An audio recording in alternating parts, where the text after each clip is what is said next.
Voici 3 avantages de la bonne compagnie. 3 avantages de la bonne compagnie. N'oublie pas, nous sommes dans la thématique ce matin, reçois la bonne compagnie. Et nous avons lu dans Luc chapitre 5, versets 1 à 8. Là où Jésus-Christ emprunte la barque de Pierre qui venait de terminer une nuit de pêche sans rentabilité. Et il utilise sa barque pour prêcher et à la fin il lui dit avance en pleine mer et jetez vos filets. Et Pierre a la bonne compagnie parce que même quand il veut emprunter sa barque à Jésus, la compagnie qui avait Pierre ne l'influence pas négativement. Il l'encourage plutôt, ok, donne-lui ta barque. Ensuite, quand Jésus leur dit maintenant de repartir et de jeter les filets, bien aimé, la bonne compagnie encourage Pierre. Et ils sont repartis tous ensemble pour jeter les filets. Bien aimé, certains souffrent dans la vie à cause de la mauvaise compagnie. Je t'ai dit, tu es obligé d'avoir ta flatterie. Tu ne peux pas choisir ta flatterie, mais tu peux choisir ta compagnie. Tes frères, tes soeurs, tes oncles, ta mère, tes parents, tu ne peux pas les choisir, mais en ce qui concerne ta compagnie, tu as la responsabilité de bien les choisir et de les sélectionner. Car il en va de ton succès, de ta distinction, de ton honneur et de ton accomplissement. Si tu choisis mal, tu rates aussi toutes ces choses. Alors ce matin, le Seigneur te dit, reçois la bonne compagnie. Pierre avait une bonne compagnie. Ils ont accepté de donner la barque ensemble. Puis, quand Jésus dit repartez encore, il dit nous avons travaillé toute la nuit, mais sous ta parole, je vais repartir. Et il repart avec ses compagnons. Et ses compagnons jettent de nouveau le filet. Waouh! Et maintenant, il y a abondance.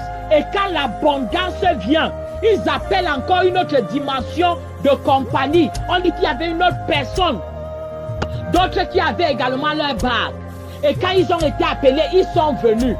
Est-ce que la compagnie que tu as, quand tu les appelles pour la préservation de ton abondance, est-ce qu'ils viennent? Est-ce qu'ils sont remplis de jalousie comme ce qu'on voit de nos jours? Eux, ils sont venus et ils ont préservé cette moisson. Les avantages de la bonne compagnie. 1. Elle préserve ton abondance. Quand tu as la bonne compagnie va préserver ton abondance. Oui, ils ne vont pas être là jaloux et commencer à refuser de prendre les risques. Ils ont pris le risque de remplir leur barque et de remplir même la barque de leurs amis au point où ça pouvait couler et être détruit. La bonne compagnie accepte de prendre les risques avec toi pour la préservation de ton abondance. Si tu marches avec des gens qui sont jaloux et incapables de préserver ton abondance, ce n'est pas la bonne compagnie. Deuxième avantage, elle garantit ton confort. Quand tu as la bonne compagnie va chercher à garantir ton confort.